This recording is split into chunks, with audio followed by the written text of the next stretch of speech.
Are you ready? Okay. Okay, everybody, I'm calling the finance meeting to order at 11, whatever, let's say 11:12 a.m. Sherry, since you're laughing at me, would you lead us in the pledge? Allegiance to the flag of the United States of America and to the republic for which it stands, one nation, under God, indivisible, with liberty and justice for all. Okay, thank you. Can I get a roll call, please? Oh, yes, I will. Well,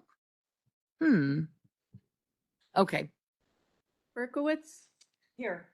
Butler, Ortiz, Oxley, Yes. Trainier, Yes. Winfrey, Newquist.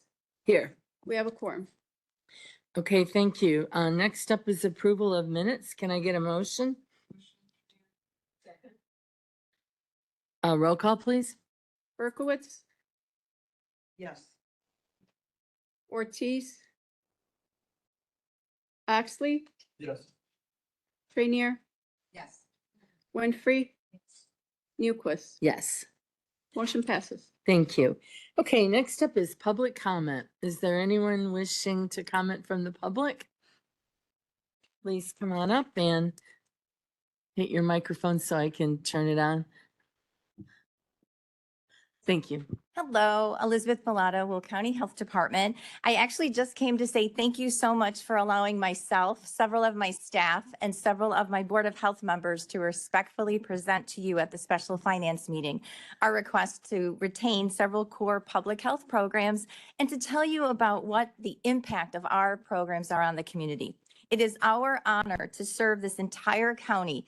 Hopefully you saw the passion and the dedication in your local health department that we have for the county and its residents. And we just want to be prepared in these changing times to best serve the needs of our community. So thank you again. Thank you. Anyone else from the public wishing to comment?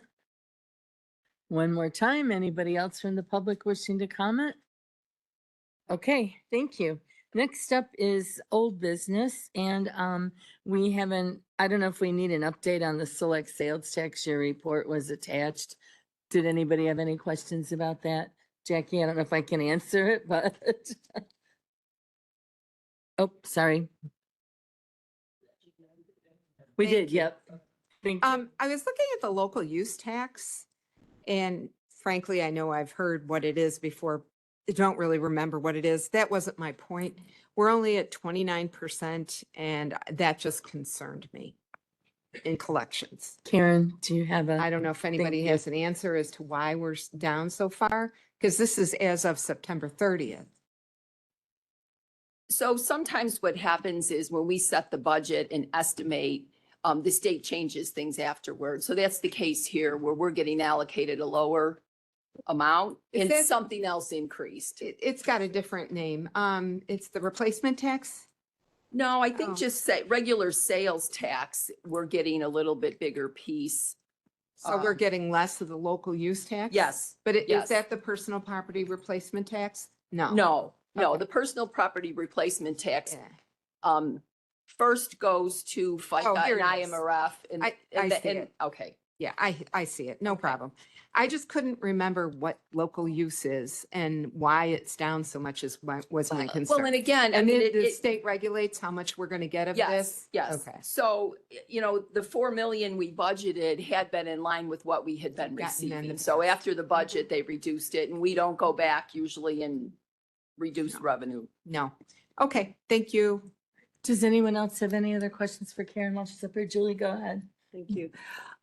Karen, so in the recent veto session with the numerous tax increases, mandates that are going to trickle down to county, financially, can any of those that passed negatively impact the dollars that we can expect to see from state sales tax, supplemental tax, anything on here could have a negative impact from those. Not that I'm aware Numerous. of, but we certainly, Rashawn and I can take a look at that and make sure that we're aware before, before next year starts. I think we need to be doing that because these taxes, what came through will impact business and impact our residents. I mean, I couldn't even keep track of everything that they were passing. So, All of these are an allocation of what the state collects that we get as a county, and I'm not aware of any changes to that. well, they are diverting money from the road fund to pay the mass transit. Isn't that going to have an impact here? No. This I is wouldn't- sales tax that we're Yeah. talking about. I'm asking the professional. It's a question. Well, our RTA motor fuel are taxes that are charged separately from the reserve funds that the roads have. So it hasn't changed any of the rates. I So just I'm not wanna sure know how that it for could certain. impact us. Okay, so you're certain there isn't any impact on any of these levies? I'm not gonna bet my life on it, but we have not gotten any information. And typically we do, when there's a change to our sales tax rates, we get notified by the state. We haven't received anything, but we will do our due diligence and make sure. Okay, yeah, I think we need to do that. They're probably still recuperating from lack of sleep. So I would expect it may take a little bit of time, but if we can be proactive, my biggest concern is if we're relying on this, we feel we're getting this revenue and there's a shortfall, we need to make sure we try to prevent that from happening. Thank you. Anybody else? Jackie, did you have another question for No. Karen or just, Sorry. okay, thank you, Karen. Okay. Well, I'm just gonna stay here. I think, oh, you might as well. Okay, next up, we have a presentation from Spear Financial about the October 2025 bond transaction.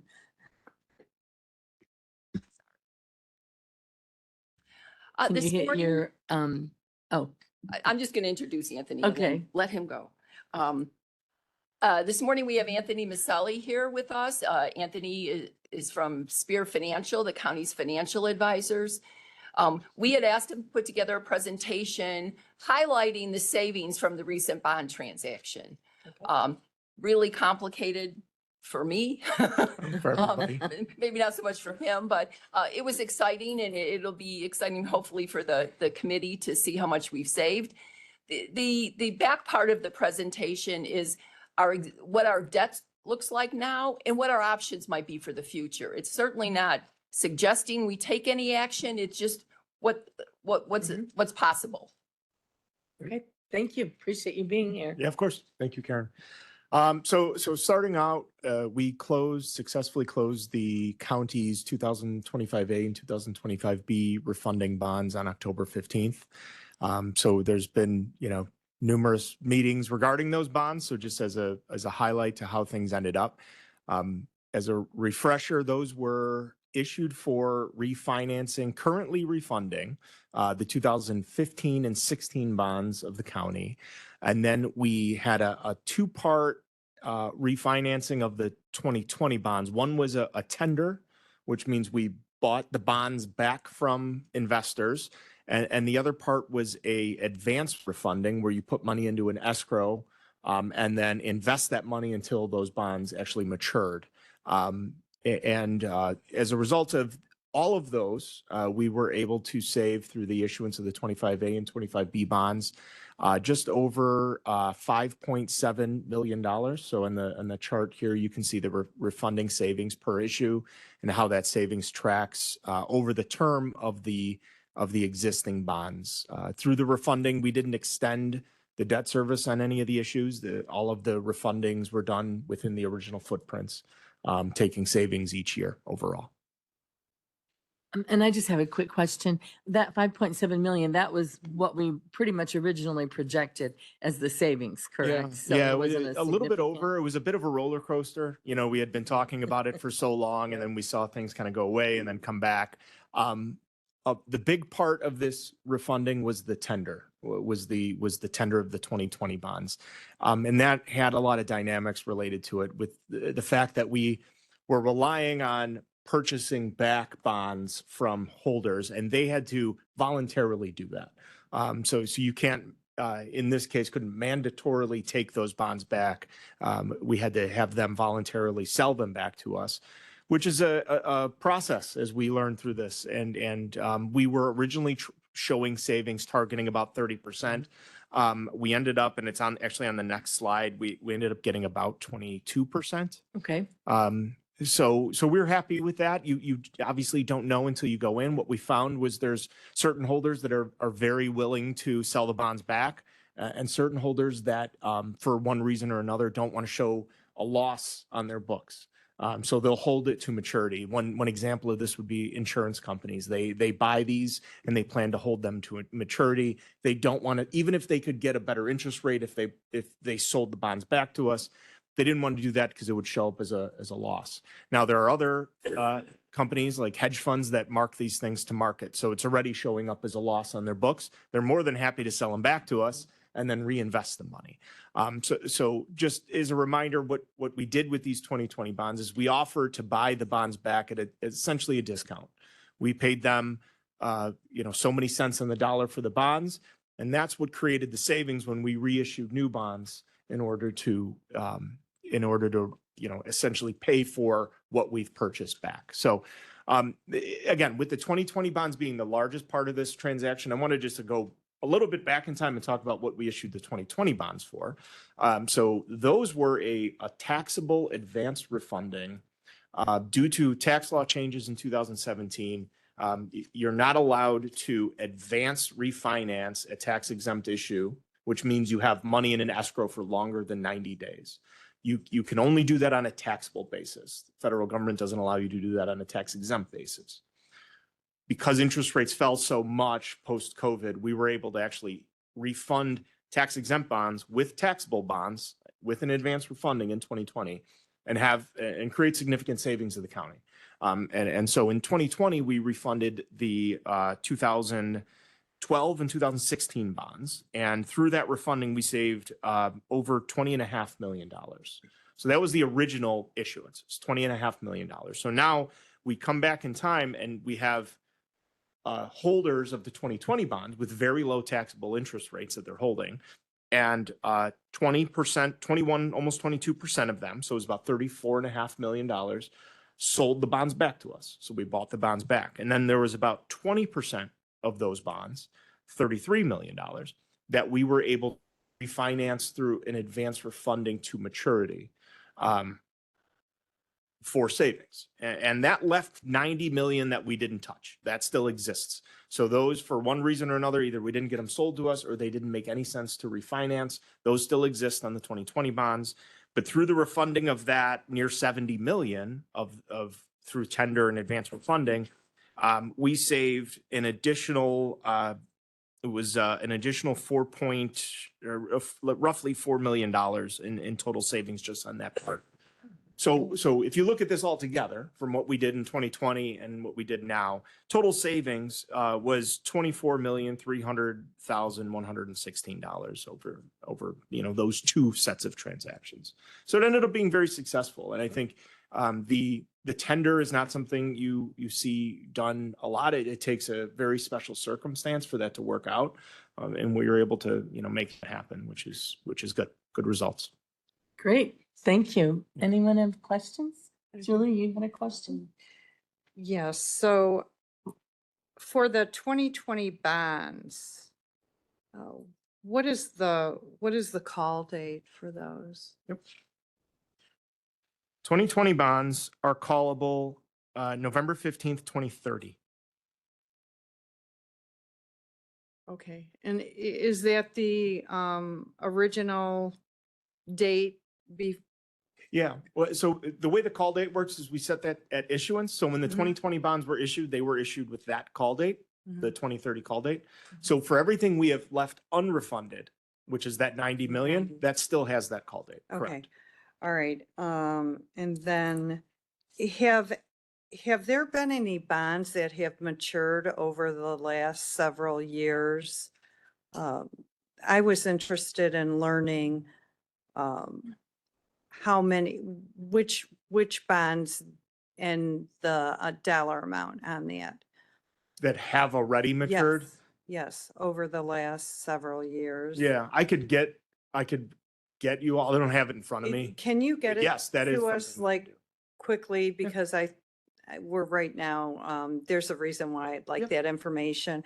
So just maybe a schedule similar to this showing us Yeah, the go levy. historically. Yeah, the coupon interest totals and that information. I have Okay. in the, I thought we had that. in one well, of so our we'll go original forward a page. I'll packets show you of going this. forward. Yeah, I don't I'd have like going it backwards. Backwards, can maybe get the it. last 4 or 5 years, because I don't recall us getting that, that type of reporting. Okay, thank you. I can do that. All right, any other questions? Okay, thank you very much.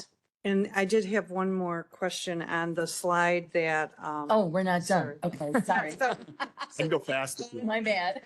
It's slide 4, where it's reflecting, it's the one that has the, oh, nope, it's page 5. Where you have RNG revenues as part of the item you see 2026. Can you explain that to me? Because, I mean, we're not getting revenues yet from the RNG plan. So maybe I don't understand this. Can you explain it, Karen? Well, sorry, Karen, I was looking at okay, go ahead. So the RNG plant is generating revenue and it's being used to pay the debt service for the funds borrowed to construct the facility. They're not making enough Oh, I money see. to use for other purposes. They are covering their expenses and debt service. So Okay. what he's showing on this graph here is the blue is the RNG debt service, which is covered by RNG revenue. So it really doesn't impact the other debt service. It's just a way to separate it. All right. And we anticipate, well, that will end in 2033 then? Yes, they'll be paid off. Unless we make more money at the RNG plant, and then can we pay this off early? I don't think No. so. I'm not sure. They are callable in 2030. 2030. Okay. I think I saw that on here. Okay. Thank you. Oh. Appreciate that. Okay. Go ahead. So if we just jump back one slide. So what this is just a representation of the existing debt service or existing debt issues of the county. So what you'll see is overall, the county has just over 291 million of par outstanding from issues ranging between the 2010 issues, 10B and C that were done for road improvements, all the way through the 25 A's and B's that we just closed on. Of that amount, you've got about a little over 180 million, almost 181 that is callable par. So that's the principal amount that could be refinanced at some point in the future. The dates that we're looking at in terms of call dates range from 2029 all the way to 2035 for the issue that we just did in 2025. Kind of building on what Karen had mentioned, you'll see below the total debt service, and that's total debt service per series of bonds in that colorful chart there. What I'll mention is that for the majority of the county's debt, it is supported by a mixed pledge of RTA sales tax, general sales tax, and landfill host fees. So, you would kind of consider that operating debt service coming from your just for lack of a better word, general revenues. Then there is one issue, which is the 2021 issue, which was issued for the RNG facility and pledges the RNG revenues.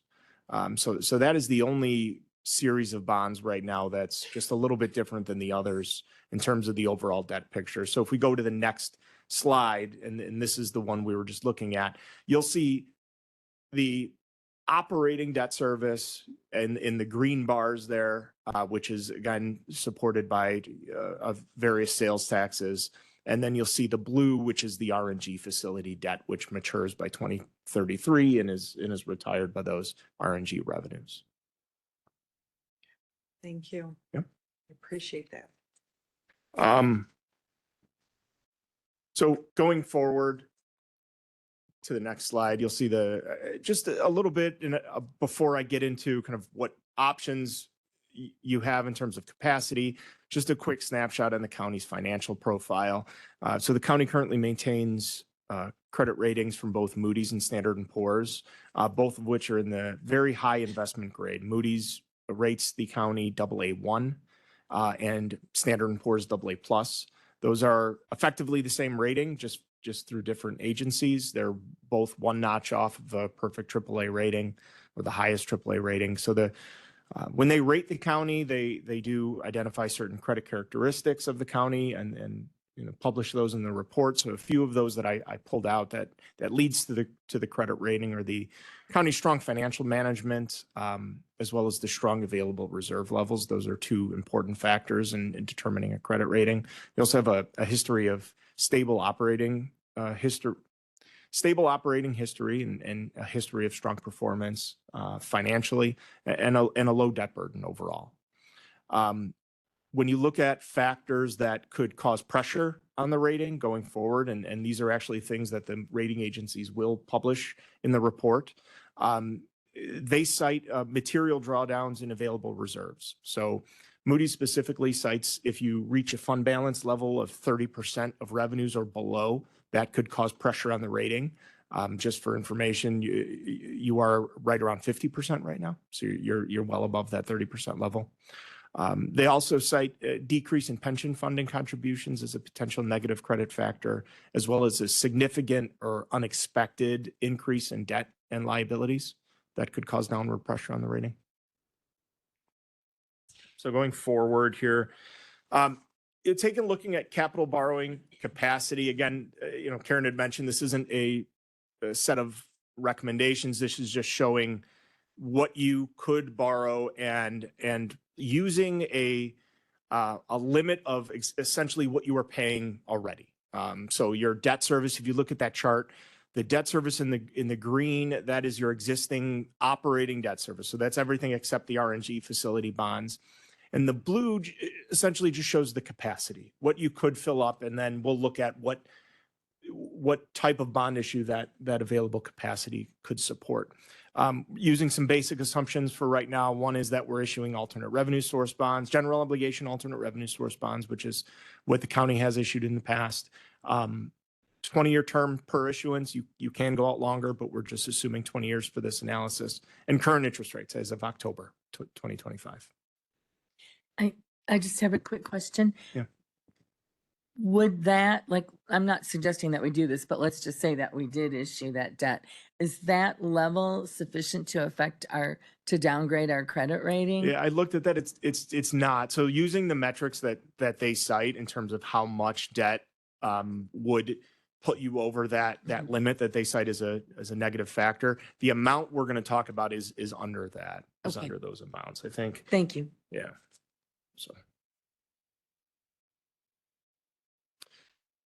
So scenario one just assumes if we're looking at middle of 27, issuing bonds to fill up that capacity, again, using the stipulations that I had set out in the last slide, and trying to target that $25 million per year debt service figure overall, the county would be able to issue right around just under $104 million in total general obligation alternate revenue source bonds with a final maturity in November 2047.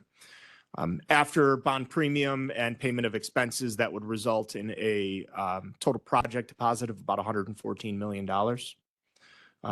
One thing to note is that you'll see there in the chart to the right, you see the principal interest in total of the 27 bonds that I'm assuming.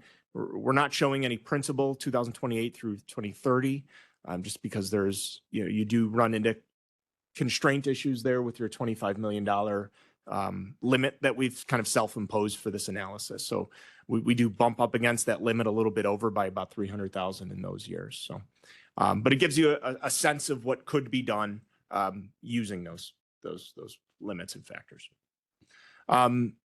So going forward, the next two scenarios, try to show you what is possible by splitting up the issuance, not doing it all at once. And reason being is that we have those constraints there, 28 through 30.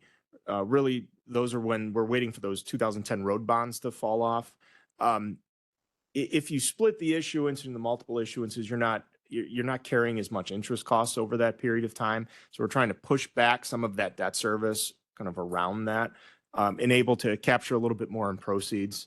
Also, another thing to consider, and this is, not related to this analysis, but would be eventually, is that when you do issue tax exempt bonds, you have to reasonably believe you're going to spend the money in 3 years. So, that dovetails into the capital plan and what you're using bond proceeds for. And does it make sense to issue it all at once? Will you spend it in that amount of time, or would it be better to stagger the program?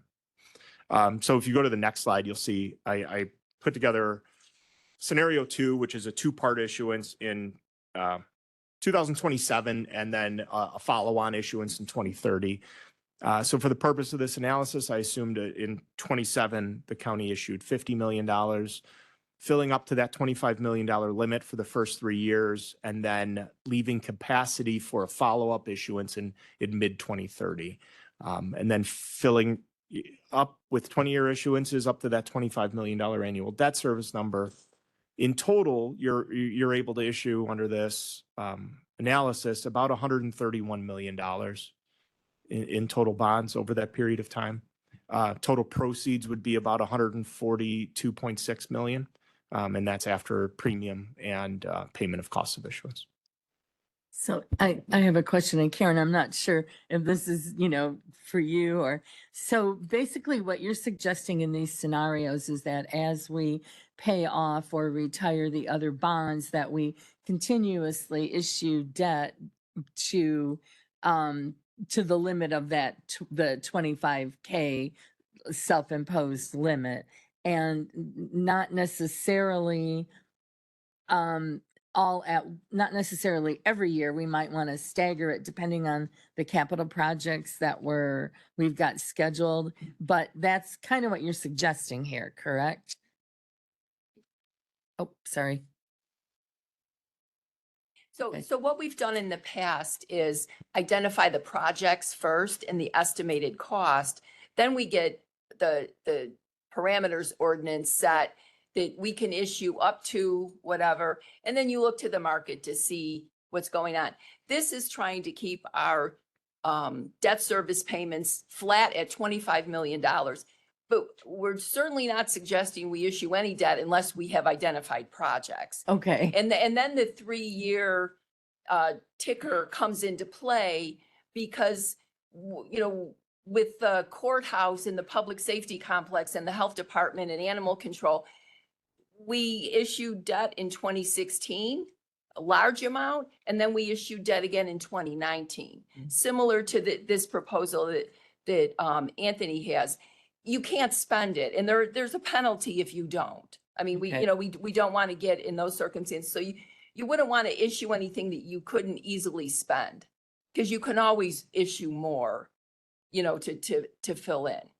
Okay. So does that make sense? It does. So Okay. these years aren't written they're not actually hard dates. They're assuming capital needs and what we decide to move forward with. And it's looking at when our existing debt service drops. Got So it. in 2030, the road bonds will be completely paid for. Right. So there's a big drop in what we have available to pay to get up to 25 million. And then there's another cliff somewhere. Yeah. This yeah, is yeah. basically in the just future. managing our debt capacity. Yes. Okay. I think one way to put it, I mean, we're trying to answer the question, what could you do? Not Mhm. what should Yep. you do? Obviously, that's a different thing. But if, I'm picking dates just for the purpose of analysis using current rates, saying, here's what you could do if you didn't want to increase your debt limit. Got it. Okay, thank you. I just wanted to make Yeah. sure I understood that. Um, You've got a question? Go I- ahead. I Excuse do. us. if you would allow me, I'm going to change my ask a little bit. I would like this same type of a report for all of our existing bonds, all of our existing debt. So this is future, I'd like present, going back to the bonds that were issued for our capital projects. That included the courthouse, animal control, and the other county campuses. So what is the total debt that we have currently, Yep. including all the previous? Is it in So here? So what Let's see what you have here. currently, not including what you've paid off, is $291 million in debt. 291, and then how much was paid off? Going back well, I don't have the information in front of me, but I could get Okay. you Okay. what you've paid off in a period of time. I mean, Okay. it Yes, just depends how big we want to if make you that could. window. Thank So- you. So Julie, in every budget are the debt schedules. So if you go back to the 25 budget, you'll have the schedules from that point forward. The 26 budget will have them and you can go back. They're all online. 10 years of budgets are online. You can go back and watch how the debt goes up and down. And that's also presented to the finance committee at least once a year. So you could also go back if you're interested and look at the minutes or the agendas. I think I usually do it in the spring. It So was I in the mean, budget book also, correct? right. So those are other ways because maybe that will make it easier to narrow your request for Anthony. Because to go back, I mean, how far do you go back? Because we issued debt in No, 2006. Are you interested in that? If, of course, I think we should understand what our borrowing patterns has been. So But if you go back to the budget, just go back a few years, it'll list every debt schedule for every bond issuance that's currently relevant. We don't keep them if the debt has been paid off. Yeah. It's not an obligation of the county, so we don't continue to keep those. Mhm. But you'll know at any point what our liability is for debt service. Okay, yeah. So And I can right show now you it's in- 291. Okay, and I've got my budget book here, So so. when I the can meeting's over, I definitely can take a look at I it. can walk you through that. So Thank you. maybe that'll help you, like I said, narrow down the And I request. can go back to the agenda. You said I it usually should do be it in the spring. So March, April, Thanks. okay. Thank you, Yeah. Karen. Go ahead. And then just one more slide with showing a three-part issuance, which again, we're driving at the fact that debt falls off after 2030. So we're trying to limit the amount of interest being carried prior to 2030. And one way to do that is stagger the issuances out in multiple pieces. So in this case, what I'm assuming is an issuance mid-27 for $30 million. So we're, making that first issuance smaller so that we're not carrying as much interest costs over that period of time. An issue in mid 29 for 50 million, and then we would come back in this scenario, come back in late 2030. So then first debt service would be after the road bonds have paid off, and issue the remainder. In this case, the amount of debt that would be, or the amount of bonds that could be issued under the scenario would be about 142.8 million. So when you're looking at the total project cost or project fund deposit, it would be about $151 million. So again, this is now, going through the scenarios, this produces the most in terms of capacity by splitting the issuances into multiple pieces. Okay. Anybody else questions? Okay, thank you. Are we done now, Karen? I don't want to jump the gun. Thank you very much. I You're welcome. appreciate your time here.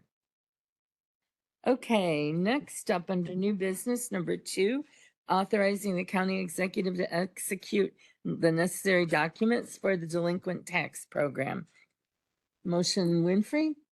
Can I get a second Trainier? I think we need a roll call since I don't believe Member Butler has been here for a vote yet. Oh, sorry about that. Sorry, Julie, did you have a question before we vote? I did. On the, Just on the on the content of, documents? on the content of the tax, delinquent tax program. I did have a question. Is there somebody here who can answer that? Okay, Tim, go ahead. Good morning, Tim. Good morning. Morning. Yeah, so I was just curious, for the delinquent taxes, is there, do you have any type of a report that kind of gives us an idea of how many properties this Sure. entails and maybe what the taxes are that are in arrears?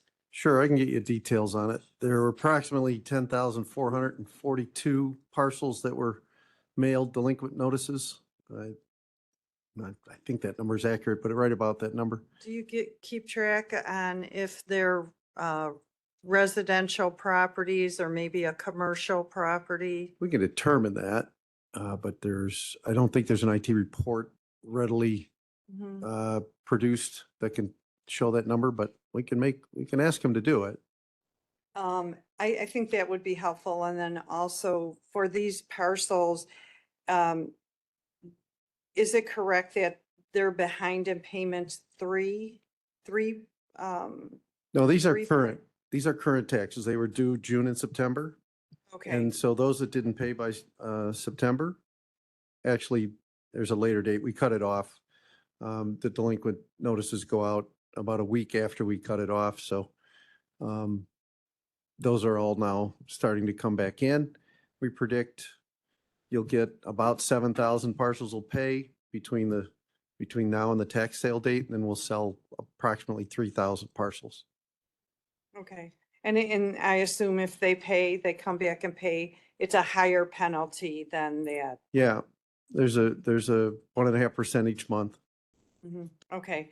And do you, I was always curious about, like, if there isn't any way for the county to set up in their IT, the ability for us to communicate via email or for a resident to set up like an automatic notification feature. There Right. is. How So do each, I set that? So I'd like a reminder, oh, taxes are due in a month. sure. Can I set that up? Mhm. On your tax bill, there are instructions for that. There's a unique code. Each parcel gets a unique code so they can go online and say, look, I want this, I want to be notified via email. And you can get that sent. Oh my gosh, I have, have you seen that, Jerry? Must be in small print because I didn't see that. I will be happy Check your to bill, go. turn it over and read the back. There's a lot of information on there. In addition to getting yourself notified, you can also notify a family member. You may. That's what We I'm encourage seniors to add a family member so that mom or dad, if they're living alone and elderly, have a little support. Okay, that's great. I'm gonna do that. Thank you. Okay, are we good? We're good. All right, we have a motion and a second. Thank you, Tim. Can I get a roll call, Perla? Berkowitz, Yes. Butler, Ortiz, Oxley, Yes. Trainier, Winfrey, Yes. Newquist. Yes, Motion carries. thank you. Number 3, appropriation of funds for the Illinois Department of Public Health Student Loan Repayment Program. Motion Trainier, second Winfrey. Can I get a previous roll or do we have questions? Previous Ortiz, can I get a second? I have a question. Okay, Mr. Butler, is there anybody here who can answer questions about this? Thank you. Can you hit your button? So I can turn your mic on? This might not be for you. Oh. It's just more of a like, so when we're voting on this stuff, is this adding to the next year's or is this year's payments? That's a good question. Go right ahead. Oh, I thought that's okay. Okay. Good morning, Denise Bergen, Will County Health Department. So this will cover two county fiscal years. We are appropriating what will pay out for the current fiscal year, and we've already added next year's portion into the fiscal year 26 budget with Roshan. Thank you. Sure. Any other questions? Yeah. Julie, go ahead. And so can you explain to us what exactly these are? Public health student loan repayment? Certainly. So this is a program for our advanced practice registered nurse. She is a provider. This is assistance from the state of Illinois to cover her educational loans. We are merely the fiduciary agent on it. They pay us as she completes her full-time employment. We issue her payments. Thank you. You're welcome. All right. I think we have a previous and a second, correct? Nope. Can I get a second on the previous? Second. Okay, thank you. All in favor? Aye. Opposed? Motion carries. Number 4, discussion of the levy and the budget. As you know, we basically, the board passed for estimated purposes, a 0% levy. And we are going to, at some point, be voting on the individual levies, but I know I myself am not happy with the 0% levy. I believe we have to cut too much, and I've not heard any suggestions to date, unless you guys have some about where you would want to cut or how you would want to rework the budget. And I also have kind of a general question about new construction. I mean, the 0% levy that was voted on involved not taking new construction, which means that there are, basically we still have to provide services to those residents and businesses, but we can't recoup any costs for them unless we take the new construction. So that's kind of where I wanted to start the discussions. Mr. Oxley, you had your light on first, and then Jackie. Thank you. My take on it is this. I think the department heads should come back to us with where they can cut at. They know their budget and what their requests are better than I do. I think it's up to the department heads to bring forward back to the full board where they think they can cut at, or if they can. Jackie, go ahead, and then I have a comment. So my question was going to be to you, have you heard anything from any of the board members that voted for the 0% levy in terms of exact cuts? Because my understanding of how the statute works, the county executive has done her job. She has presented the budget. The next step is our job to either make modifications or approve it as written. And that is our job. And that is the way it's always been done here, as far as I've been here for 17 years, which again, my little blip on the map, the county's been here for a couple hundred years, whatever, 100 and almost 200 years, 1837, I think. I personally don't have any cuts to make and don't have any recommendations. So I just wanted to convey that to you to let you know that I have 0 suggestions other than, I guess I don't have 0.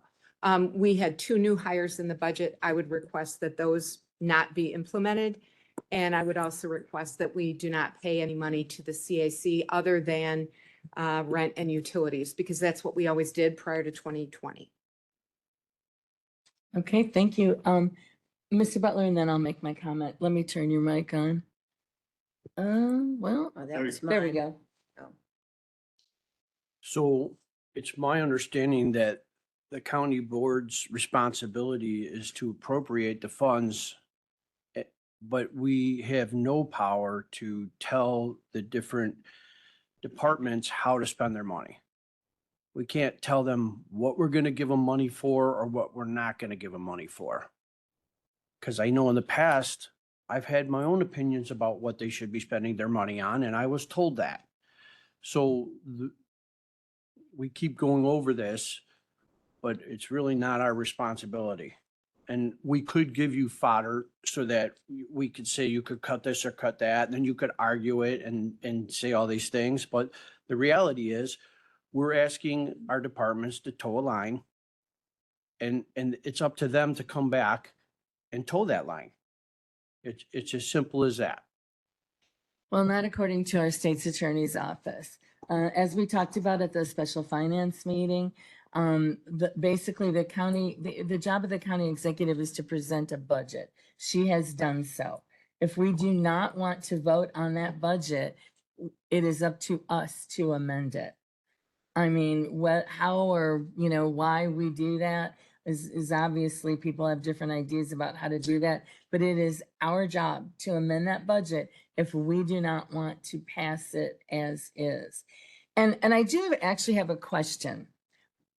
Why of the people that voted for the 0% levy, what is the rationale for not taking new construction? I mean, in my mind, that is unfair to existing residents because they basically have to foot the cost of those services without the new residents, without us being able to recoup revenues from either new residents or new businesses. So perhaps if someone could explain that, it would go a long way toward helping me understand the motivation here. Well, I'm not going to explain that, and I don't want to speak for like anyone else, but. Oh, I'm sorry. There you go. Well, I'll let him answer that, and then I was going to ask the state's attorney to elaborate on what you said. Okay, Go ahead. go ahead. No, I had nothing. Oh, Oh, you want, Okay. let's turn the mic on. Okay. Denise, you had a comment? Let's after Kevin, and then Denise, Julie, and then Jackie again. Jack, or Julie, do you have a comment or do you just have your light on? Oh, no, I do. but Okay, Yeah. go ahead, Kevin. Thank you. So when the budget process is basically, like I said, the county executive presents a budget. It is for the county board to approve that budget. It has various line items within it. We do come back to the county board for various transfers within personnel budgets. You do not have authority to set salaries for certain people. So maybe that was what you were referring to. But once you've appropriated that money and it's been budgeted within the elected officials' budget, they have the authority to spend that. So you give the budget at the end of the year. Now, obviously, certain things within the overall budget have to be transferred. If you give us $500 for furniture and we spent nothing, but all of a sudden we had an extra salary cost, we might have to move that around. But once it's appropriated to the independent elected officials, they can spend it within the budget.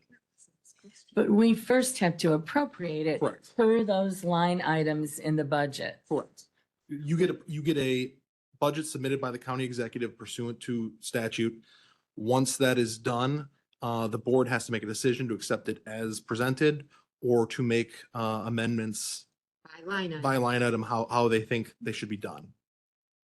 So if we say that we don't want to spend money on a specific line item, then they can't spend that money on the line item. They can't reappropriate that money after the budget's been passed and actually spend money on it from other areas. They can't pull money from other areas and put it in there and spend it. Absent outside salary and capital, you have allocated that money, but it is all it's a big pot for the elected official. You set the overall budget. You have given us these guidance with regards to various line items. But for example, if we had a lower amount we needed for computers, but a higher amount for printers, the departments can shuffle around that within their department. Only capital and in salaries require county board further approval to move those things later in the year. But we first have to set those line items for computers and printers. Correct. And then Okay. it becomes within the departments to manage their budget with regards to those categories. Right, which is why during the year, we've periodically voted on reallocating money. We've taken some votes where certain categories where where the county board does have to approve. So it's. And those are salaries and capital are the ones that have to be approved by the county board after the initial budget has been set. Everything else, the independent elected officials control within their office. They have internal control, most of them. Thank you. Thank you. Denise, go ahead. Yeah. We start the budget process in the spring, April, May, or whatever. And the budget and finance people sit with each department and go line by line, looking at their last year expenditures, looking at next year's expenditures, and holding them to a particular level. And this time the level was 2%, which is basically ordinary operating increases. Increases in insurance, increases in office supplies, transportation supplies, maintenance supplies, whatever, and enough of a margin to allow us to negotiate in good faith with our union contract. In some of those departments, I'm sure that Rashawn, Karen have probably arm wrestled people to get them down to that 2%, but they did that. So I'm not clear on where any further cuts would come, and I'm just having a real struggle with that. Thank you. Julie, and then Jackie. Okay, thank you. So, in the past, there have been numerous discussions about the budget and concerns with the budget and how things we should be doing or could be doing to decrease our debt and our costs, our expenses. We've had very robust conversations at Capitol about our properties. I've mentioned several times, we need to consolidate these properties that are leased. For example, I'll say it again, the Recorder of Deeds, that little Scott Street building, way back when we voted on and agreed to purchase Copperfield, the discussion was to consolidate these locations. This is this recorder's department is one example of, we've got some leverage there. And when you look at the report that Marcy provided to us on July 15th, it states right here that with the slowdown of the real estate market, funds have slowed down and other employees were moved into the general fund several years ago. So the coroner is no longer in that office or in that building. And that's an example of a leased property, or rather, I take that back, a property we own that we should consolidate. We've got the Copperfield building. We've got a whole floor that is vacant right now. Yeah, Are you suggesting that we do all this by December 1st? Because that's when this budget This starts. has been discussed previously. Yeah, yes, it has, but we Okay. have to have a budget in Make an place amendment. by December Okay, 1st. but I'm just there was a comment made that no one that voted for the 0% had ever made any suggestions or solutions to that. And I'm stating that that isn't true. But you need These to make things that were brought up. modification on the bench. Okay, so we can do that. So I guess, does that mean the finance committee right now, we're gonna take a vote on whether or not we should consolidate that building? No, because That's- Julie Okay. could not possibly do That that by doesn't change the December budget at all. 1st. So, What I was going to suggest was, given that there's been some confusion and given that no one has any concrete proposals to bring forward about the budget. I didn't finish. Can I, I You do can have finish, and then another I- concrete proposal. But you, So Governor Pritzker has asked us to cut 4%. So let's step forward and support our governor. we need he- specific changes to So the budget. We can, do Line that, item but by that, line item. that 4% that's a specific, Well, go ahead percentage. and put together changes Um, with the 4%. the other You're thing that more than hasn't welcome to do that. The other thing I'd like to make sure is reflected in the budget is that when it comes to salaries, when you look at most of the departments, a big portion of the cost is personnel costs. Yes. I'm not saying that we should slash salaries, but every year, most departments may very well have a retiree, somebody who's retiring. When that happens, that person retires, they're at a greater salary, and they may bring in somebody who will not be at that same pay scale. So that is going to relieve the budget a little bit. Also, automation may very well take away the need to replace that individual. I want to make sure that that's reflected in this budget. These department costs are primarily benefits and personnel costs. Yes, So as we, that is reflected. Either Marcia and Rashawn, if one of you guys want to give a brief explanation of how you arrive at the, the personnel portion of the budget, that would be great. Let's, hear from them directly. Yep.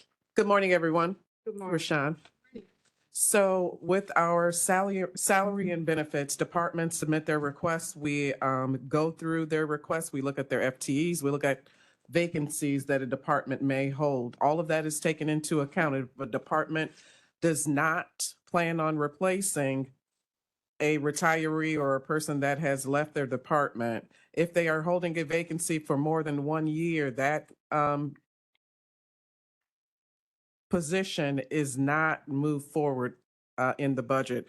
During our budget meetings, Marcy and I, we have these discussions with the departments. They fully understand. We ask, we go through their personnel request. Any vacant positions, we discuss it. We ask them, do you plan on hiring or filling this position within the year or carrying it forward and filling it for the next fiscal year? So departments fully understand that if a vacancy is held more than 1 year, it will not be included in their budget. So we look at all of and factor in all of those items that you just mentioned. So 75% of the general fund is personnel and benefits, personnel salaries and benefits. And then what's the percentage of, other contractual 14%. obligations? Thank you. So as we talked about, 89% of our budget is contractually obligated at this point. Correct. The only place we could, in theory, make, without laying people off, the only place we could really make cuts would be in that 11% remaining outside of the contractual obligations and the salaries. Yep. Okay, thank you. Does anyone have any questions for these guys while they're up here? Okay, thank you very much. Welcome. So what I was going to suggest was, given that we haven't really made any progress, I am thinking that we should potentially move these levy votes and the budget vote to a special finance meeting that would most likely be next week. And maybe that will give people a chance to relook at this again and propose some specific budget modifications, which, would then direct the levy essentially. Yes, Jackie? So I would just say, given that next week has a holiday in it, we've already moved all of our committee meetings to Wednesday, and Thursday we have Forest Preserve and Executive. Are you suggesting Monday or Friday for a meeting? I'm suggesting either Monday or Wednesday afternoon. I think we've got some time on the schedule Wednesday afternoon. But we'd need to go through these one by one and motion to postpone if that's, I'm what fine with what the that. committee wants to do. Yeah, just due to what you said, you've received absolutely not one requested amendment to the budget. And that is our process. If you name a levy, you name the amount of money you want to cut in from the line item. Just one other thing I want to clarify with everybody. When we vote on these levy votes, we are voting on a specific dollar amount. So if you, and with the budget, we are voting on that specific budget. So we would need specific modifications to the budget, and we would need specific amendments to the dollars in that levy vote. And I would just add, the only reason I'm in favor of postponing is we have shorted our tort fund and we have shorted our workers' comp fund. The numbers that were presented at the board meeting last month were not enough to cover our debts Correct. our obligations. I believe we're about 5 million short in workman's comp and short immunity combined. Did I get that right? Or am I off? 3 million? Sorry, we're about 3 million short. And I don't want to vote on something that, you know, isn't adequate Yep. to pay the bill. And then just to remind everybody too, we have to cover that $3 million in tort immunity and workman's comp. So we would have to take that money out of the general fund to fund that. We are legally obligated. We cannot short the amounts in those funds. So we are going to be, you know, levying or paying for those dollar amounts regardless of what we levy in those funds.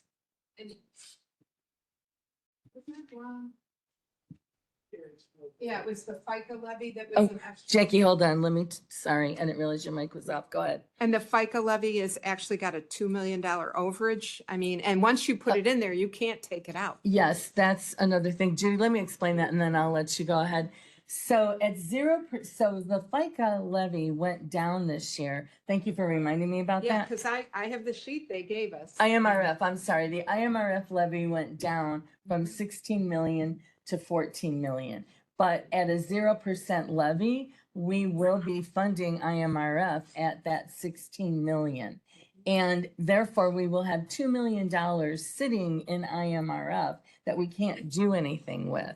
What would make more sense would be to reduce the IMRF levy to 14 million and then add that 2 million to another levy, which would mean that individual levy wouldn't be a zero levy. But if we end up going with a zero levy overall, that would still maintain the zero levy overall. So that's also something I think we should consider. We could either put it back in corporate and use that to specifically fund, you know, part of the missing money in tort immunity and workman's comp, or, you know, we basically work with finance to figure out what to do with that. So, hold on a second. Well, So There you're you go. saving there's $2 million extra in that account. if we go with a zero levy, that will automatically put the 2 million back into that account. 16 million. That's what the levy was this year, but they were only asking for. Yeah. 14. Okay. So there's 2 million extra then, is what you're saying? It would be 2 million that we don't need in IMRF that couldn't be used anywhere Your else. suggestion is move it to a We're different. suggesting that we reduce the IMRF levy to 14 million, and then we have an additional $2 million that we can either leave in the general fund and use to fund other shortfalls. But it would mean that one of the levies would not be zero. One of the levies would obviously have to be greater than zero to pick up that $2 million, but it could maintain an overall levy of zero if that's what the board ends up, you know, deciding to do. Suggestion. Thank you. You're welcome. Did I get that right, you guys? Okay, thanks. I have to look at them to make sure I'm not making this stuff up. Okay, sorry, Judy, go ahead. Oh, that's okay. There's no problem there. I just want to say a couple things. One, in the past, there are members on this board who've been here for quite some time, like I have. We have made a change in the percent that we are going to budget for and levy for in November at that last meeting. We've made that change. And we cut the percent by whatever amount, and we passed it. And we did not go down and specifically say, we're going to cut from here and here and here and here. We said, this is what you got, figure it out. And that's exactly what we did. We're not involved in the meetings from springtime till we're presented with the budget in August. That is done with staff, and the county executive has put it out there that she'd like 2% plus CPI. So that's what they shoot for, even though the departments at the time have put together their wish list of everything that they would send to Santa. Our staff sits down and says, that's exactly what they do. It's a budget. I've done budgets before. Budgets are you put everything you want and pray to hope you get what you get and want. It doesn't work that way because Santa doesn't have a big enough sleigh. So staff goes through, makes those cuts. And then at the end, they've come to the point wherever it is, wherever it lands, and presents it to us. So we're not involved in those day-to-day conversations. We don't know all the detail behind every department as to why this department really, really needs an employee and why this department really doesn't need an employee. For us to make those decisions, it's wrong. In addition to that, we know what the votes are on this board right now with the 0% levy. The numbers they're talking about there was a typo and that should have been corrected. It wasn't. It can be corrected. I'm sorry. what But did the you say? board, Was the it money typo? the money that we went to, was it IMRF? No, it wasn't. That's a function of the 0% levy. It means it's unchanged from last year. It puts it back at 16 million. Go ahead, sorry. You're right. Okay, so that should be changed. But anyway, we have never made the decision as this board to do that. This board needs to work together to make decisions. For years, now that we've been a 50-50 board, there's never a conversation, there's never a compromise. The way it's always happened is here comes the proposal from the executive's office or whatever we're talking about. And it goes straight down party line and everyone here knows it's going to go down party line. There is no surprise because the county executive breaks the tie. If we would actually ever have a conversation and sit down and compromise and represent our constituents ever, that would be great. Because we should be going on a compromise. If we know it's 50-50, what can we do to make both sides happy? Maybe Denise wants something and Dan wants something and we can go and say, yes, we can agree to that. We should do that as a board. We shouldn't rely on partisan politics to pass budgets, to pass resolutions and such. We shouldn't do that. Our board should do this. We should be, we're the legislative body. We should be making those decisions, but we don't make those decisions. Judy, I will look forward to your compromise proposal. And I will look forward to your compromise proposal as well. Okay, It's a two-way street. well, There was a meeting set up to have a compromise conversation and there was no compromise presented. I don't know why that happened. not by anyone. Nobody. And the county executive didn't even show up. She wanted to set that meeting. She should have been there. I wasn't at finance because I had to take care of some grandkids, but I heard during that special meeting that even the executive said there are places we can cut. Let's hear them. Let's have the conversation. We truly must learn to live within our means.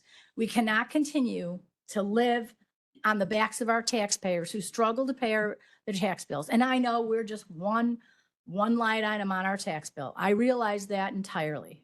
But every single taxing body in Illinois, especially here in Will County, needs to sit down and look at what they can do. I live in Will Township. We have not increased the levy in Will Township for years. It can be done. It just isn't done because it's easy to say vote, vote, vote. Oh, pass it on to taxpayers. They have no choice. They have to pay their property tax bills. So we need to work together. We need to compromise. We don't do that. There is no conversation. One half of the aisle would like to have a compromise conversation. The other half sits there smugly, and I see the faces, and says nothing. This time we happen to have somebody who understands because she went door to door and heard from her constituents that they cannot pay more. Cannot. Well, I appreciate your comments and like, as I said, I look forward to everyone's proposals at the special finance meeting that we'll have next week. Thank you. Jim, Can I just Mhm. ask that I have some input in that date? It would be the first time. I'm going to leave that up to staff to set that. So if you want to speak with staff about that, feel free. Jim, go ahead. And then, no, go ahead, sorry. So I apologize for not memorizing that whole book, but I do believe that there's one line item in there where we do an accelerated IMRF payment. It seems to be to the tune of $400,000 to $1 million on a regular basis. I say we start there because if we're already overfunded on the IMRF, there's 400,000 or 500,000 to maybe $1 million. My next question is we just sat through two presentations on the fact that we're saving $5.7 million on our bond issues. When do we realize that savings?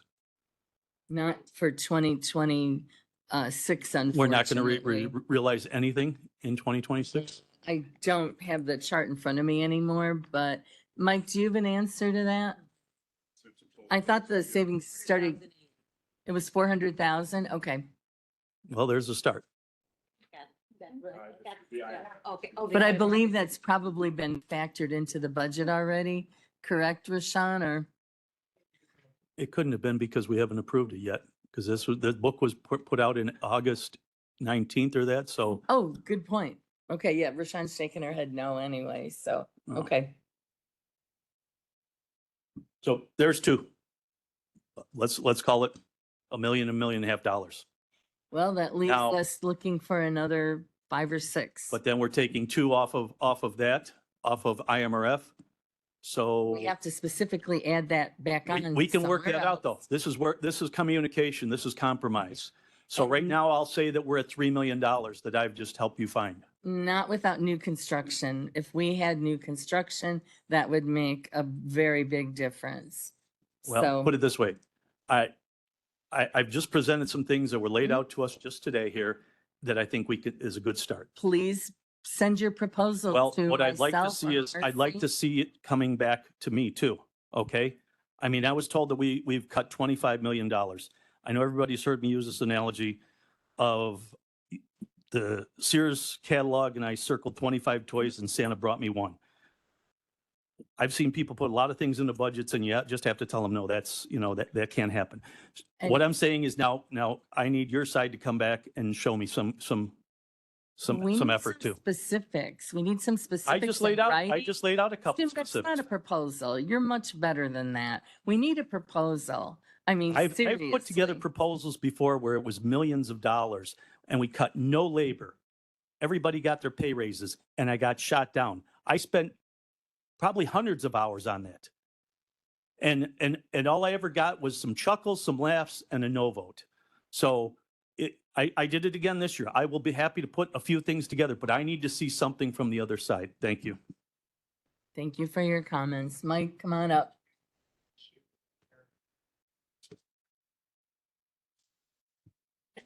Thank you. Just to those two proposals in specific, the accelerated IMRF payment, that is a true up we have to make with IMRF every year when people retire. They come back with new actuarials based on the entry age normal method of actuarial procedures. IMRF sends us a bill. We have to pay that bill that year. With the bond payment savings, yes, we saved $444,000 in next year's budget. This board voted last month to send 440,000, sorry. This board voted last month to send an additional 550,000 to the VAC to true up their budget for this year. So in our opinion, that savings is already spent. So thank you. Thank you. Any other comments? I have a Oh, Julie, go ahead. Okay, so, in the county clerk budget summary, it says here that there's one item, personal costs and benefits include $75,000 for a position that is vacant and has been vacant for some time. The current budget salary for the same position is $60,000. Not sure why we had 75,000, now we have 60,000. This position is to handle and archive some very old documents the clerk's office is responsible for maintaining. I have a lot of questions about that. It seems to me kind of strange that we need a full-time person to archive documents and then continue to have to keep that individual once those documents are finally archived. That's just one of the questions. But my point is, it states that this includes a position that's vacant and has been vacant for some time.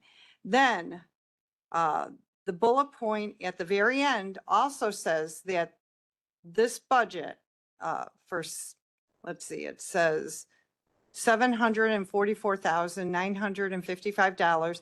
It also includes contractual services, $600,000 for other professional services. This is for only if the county clerk is unable to hire someone to handle the archiving project mentioned above and had to outsource it to a company. So the way I read this, personnel costs is for this $75,000 is for this individual. And this is for archiving old paperwork, old documents. I don't know why that would be a permanent position. And then on top of that, this budget here includes $600,000 for contractual services if they don't hire the individual. I'm confused. I So have no idea where, about the clerk's why is budget. this in the budget? Thank you. Thank you. Go ahead. So, Member Berkowitz, that is a special fund. It is not funded by the corporate fund. It's the special automation fund. It's funds and revenue that is collected by the county clerk's office. Those are funds that can only be used for automation purposes. They cannot be used for anything outside of that. It's statutorily required. So therefore, those funds are in there. They're divvied up as to how the county clerk may use them. They've never been used, to my knowledge, for 5 or 10 years at all. So the anticipation would be that if we could hire somebody to come in and do that work, we would. However, if we cannot, and we need to have somebody come in and handle documents that are hundreds of years old with gloves and scan those documents, we would need to outsource it. But those are funds that are special automation and revenue collected by the county clerk's office. And that's a fee that's put on when like a document is processed, correct? Correct. Like a birth certificate or, Correct. okay. Okay, thank you for that explanation. So the combination of those two together, though, if you hire this individual, then you don't need that $600,000. That right? $600,000 is in that fund. It cannot Okay. be used for anything else but automation. So it can't be taken and put into our other professional services in our elections budget. We cannot do that with that money. It only can be used for certain items. Okay, this says include $600,000 for other professional services. Mhm. That to me indicated it was a person, a body. It would be a company most A likely, but company. it could be anything that would be related to automation. That's the that we would category in need- the budget, but- Yes, correct? But if we it's a get line item. Okay, so if we get the employee, if we hire an employee, then that $600,000 can be used We or may need to something. use it to categorize and scan the ones that the employee can't do manually within our office. Okay. But again, that Okay. $600,000 just doesn't get eliminated from the budget and put somewhere else. It stays in the automation fund. Okay, thank you for that explanation. I appreciate it. Thank you. Anything else? Any other questions? Thank you. Joe, go ahead. Thank you, Chair. The way I see it, the minority of this board was okay with the 2%. My personal feeling is that the county executive went to every countywide elected official in all their departments, along with Rashawn and Marcy, and had already made extreme cuts and are satisfied with the 2%.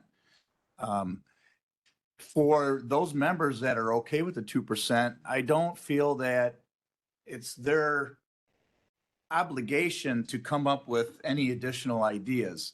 I think the folks that are unhappy with the current budget needs to present, in order to compromise, they need to present some information to the entire board. And maybe there is room for negotiation, but until then, the folks that were happy with 2% have, in my mind, have already agreed that the budget is slim enough. So I have not heard any line item that any folks would like to cut. I feel that there is some hesitancy to go out and say it in public on what services or what you do want to cut. And I think it's a little game here that's going back and forth. And let's just bring up our ideas from the folks that want to make the cuts and we'll consider them. I may have some ideas myself, but I'd like to hear from those folks that aren't happy with the 2% levy. So that's my thoughts and I'm still waiting to hear. Thank you. Do we want to go? Oh, sorry, Julie. Did you? Go ahead. I just want to say, this isn't a game here and people aren't trying to play a game. for those of us that go out and walk in our districts and talk to our neighbors, they're telling us that they're hurting. Okay, there's a lot of uncertainty out there in the job market. A lot of, in the last couple days, if you haven't been listening to the news, they're talking about white collar jobs getting wiped out. People who never thought they'd ever be in that situation. Amazon, all these companies, just tens of thousands of jobs being eliminated overnight. So this isn't a game.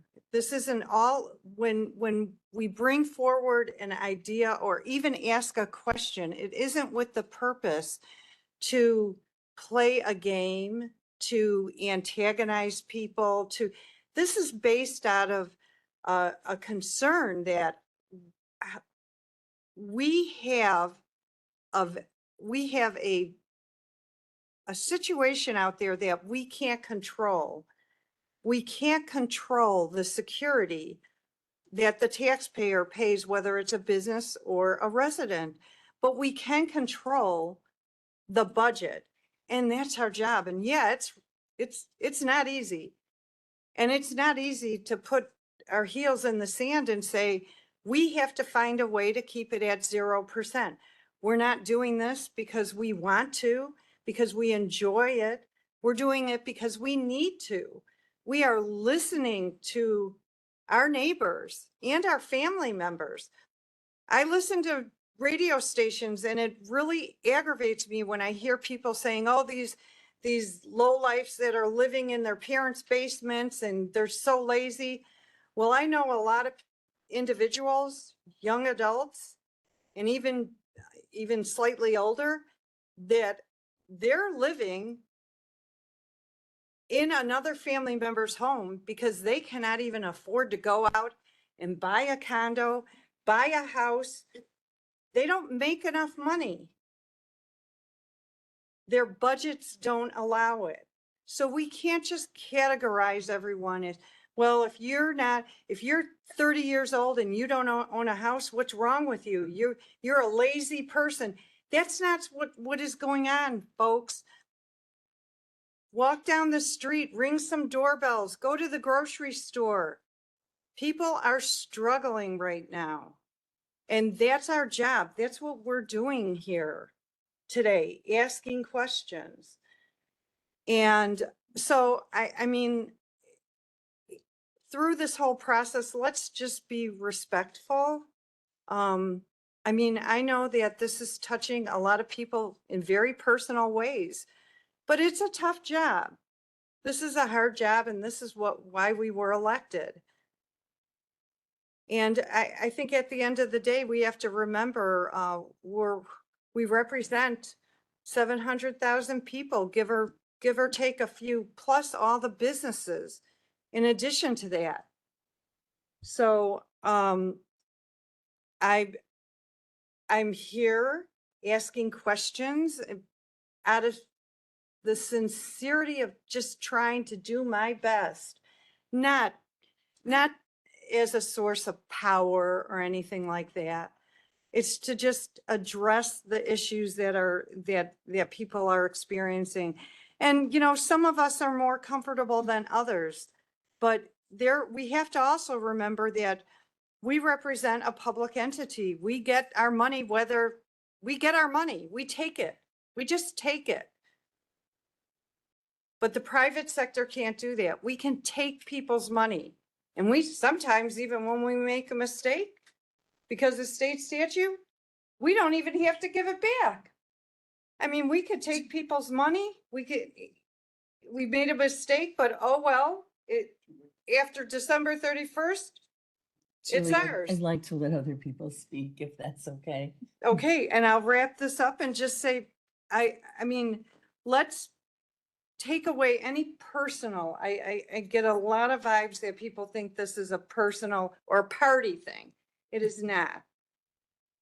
We're just trying to do what we were supposed to do as elected officials. Thank you. Thank you. Jackie, Dave, and then Micah. I have a question for either Marcy or Rashawn.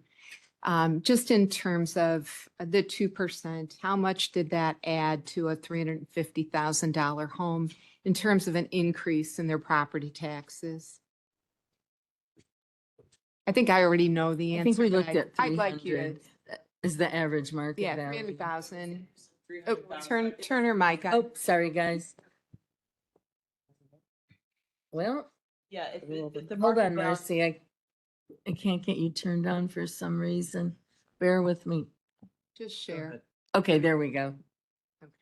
If the market value of a house was 300,000, then its EAV would just, in simple terms, would be, say, 100,000, right? Mhm. And the increase for 2% is about it's just over $9. Okay. So I keep hearing that we're playing a game, and I think we are playing a game, whack-a-mole, whatever you want to call it. We knocked off $10 off everybody's property tax last year in the Forest Preserve. I have yet to have any constituent in my district, and I do knock a lot of doors and talk to a lot of people. Nobody even noticed or said thank you. But we knocked off $10 last year, and we're knocking off another 10 this year. I think we've done our part. I think we need to be responsible. And I don't know of any family in my community where $10 over the course of one full year was going to make a difference in their lives. Now, do property taxes need to be lowered? Yeah. I want to get the state to pay more toward the school system. And I'd like to put a hold on how much the school system can raise the taxes. But I also want really well-educated kids. And boy, oh boy, that's a whole different kettle of fish. But I do think that this is a partisan politics game because we're talking about the cost of a Happy Meal once again. I have a Dave, follow-up no, too. Julie, Yeah. you need to wait your turn. Yeah. Dave and then Micah. Hold on. Yeah, and then I'll. Okay. So, We're actually Yep. in the line together. okay. Understanding the levies have lowered, but with the reassessment of property in the last year, the assessment went up. So the question is, how much more money did we get in tax revenue from house taxes before versus last year? Well, how much more money did we get? Because everybody's taxes went up even though the levies went down. The assessed valuations were raised. But the That's- rates go down. So. No, it the rate, evens the it. assessed valuation doesn't go down. No, The no, levy rate, went down. The The rate tax went down, but the taxes went up. Right. So how much which more means money they'll stay did the taxing bodies receive this year than they did last year?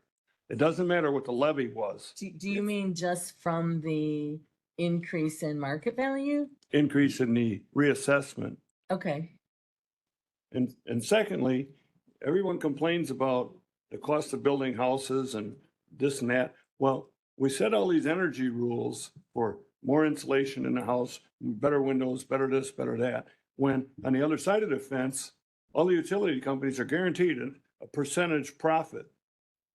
So we spend on an average 1,500 square foot house, the energy code that was adopted a few years ago adds $8,000 to that house to build it.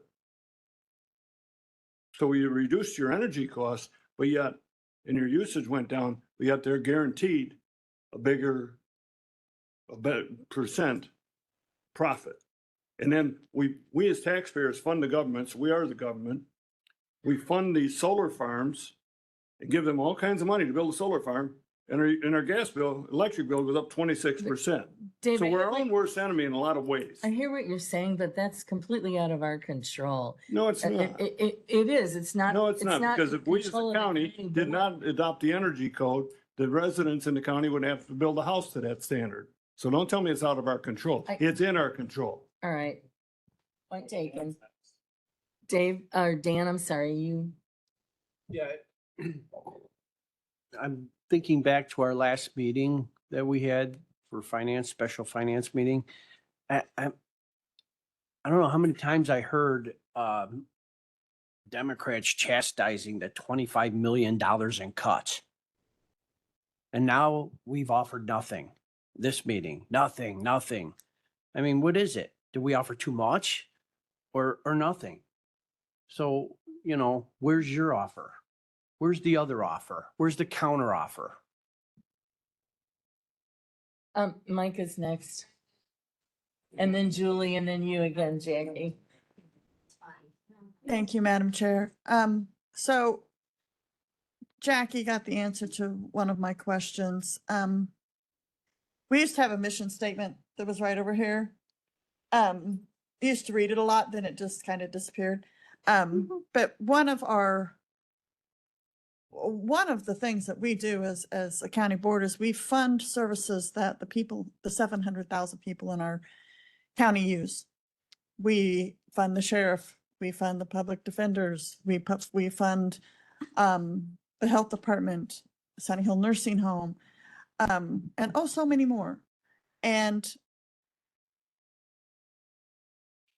one of the department heads asked me the other day if I could find them a supplier for their office supplies that didn't raise their rates this year or are not going to raise them next year, that kept them the same, please to let them know. They would be more than happy to use a vendor that hasn't raised their prices or their shipping or anything else. But that's not the case, because we know that things have been cut, services have been cut, prices have gone up, and it is more expensive. So to assume that we can function on a 0%, like nothing has changed from last year, I think is not realistic. However, we are here, and I said this at the last finance meeting, and there is no real compromise that has come forth. And no offense to anyone, but it's crunch time at this point. And, I do feel that there are some politics being played out. We have spoken, you figure it out. And that is not how we should be working. So that's all. Thank you. Thank you. Okay, Julie, and then Jackie. Okay, thank you. So, here I was trying to find a copy of my 2025 tax bill, but I can't seem to put my hands on it. But I can tell you that in reference to levies, it's really not accurate to guess what the increase is going to be to a resident. And the reason why is because in previous budget conversation, the mental health fund was only the price of a very expensive latte. Well, on my 2024 property tax bill, that latte cost me almost $70. That was a pretty expensive latte. And now we're talking about Happy Meals, so I'm sure that's could be a very expensive Happy Meal.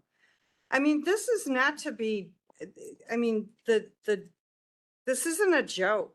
This is, I'm like, the mental health fund is one example where we were told it was pennies on the tax bill. I don't think $70 are pennies. I don't think that's pennies. Julie, I So- understand what you're saying, but we've already voted on the mental health. I'm just putting out facts. Everyone can pull up my property tax bill and say that I had more than one latte. But that's what we can't sit here and say, oh, it's only going to cost the taxpayer $10. The proof is, just look at the tax bills. I don't know, maybe I'm paying a lot more than everybody else is. If that's the case, I'd certainly like to be get a credit or something, because I know next year it'll be just as high. Because it certainly isn't going down. Our levy on our tax bill, our Will County levy is one of the highest on my tax bill, the Will County corporate levy. And then we've also got it, well, underneath the school district, it certainly is. Oh, no, And these are public records. You can take a look at it. So again, I'm just, this is not about games. This is not about politics. So I just wish we could stay respectful and Julie, again, I will look forward to your proposals at the special board meeting, at the special finance meeting. Sherry, go ahead, let me turn on your, thank you. Well, we voted on, it was voted for a 0% levy. The people that said that they wanted a 0% levy need to come forward and show us how to do that, because the rest of us, the 2% was fine. And if you have some suggestions that you want to be compromised on, then that needs to be presented, because otherwise it's just talk. And if we're gonna be serious about this, then give us some serious numbers. And one other thing too, I am really, really tired of hearing about the Democrats. Nobody's saying anything about the Republicans. So if we're not gonna make it a partisan issue, then stop making it a partisan issue. We need to do whatever job we need to do. If we're going to get this done, then let's get it done. But we can't get it done if we don't have any kind of figures from the people that says that we can do this at 0%. So show me some figures so we can get this done. Okay, thank you, everybody. Again, I'm challenging everybody to come to the next special finance meeting, whether you're on the committee or not, and bring your revisions, bring your proposed amendments. So in the meantime, if we're okay, let's go through and postpone, these levies. Kevin, I've got a quick question. Can I combine these, or do we have to postpone each and every one? Postpone the whole meeting. But you have one item on here, number 16, remember? Number 16 is the annual budget. We need to postpone that also, because obviously we can't pass a budget while we're discussing So what's the best way to do this? Oh, let me turn your mic on. Okay. Yeah, if you adjourn, obviously you've taken no action on those items. I'd prefer that you postpone them, but if you adjourned, then we'll have to go back through the speaker to reset these up on another agenda. We'll need a date to do that. Those are things we can do administratively. Obviously we're making an announcement that we're not addressing those items, so the public has notice. So. Okay. So you can move to adjourn the meeting. I believe there's nothing else left that we have to act on, and then we'll have to work with staff to bring those reset all that back up. on to the Okay. special finance. Okay. Yes. All in favor? Aye. Opposed? We're adjourned. Thank you.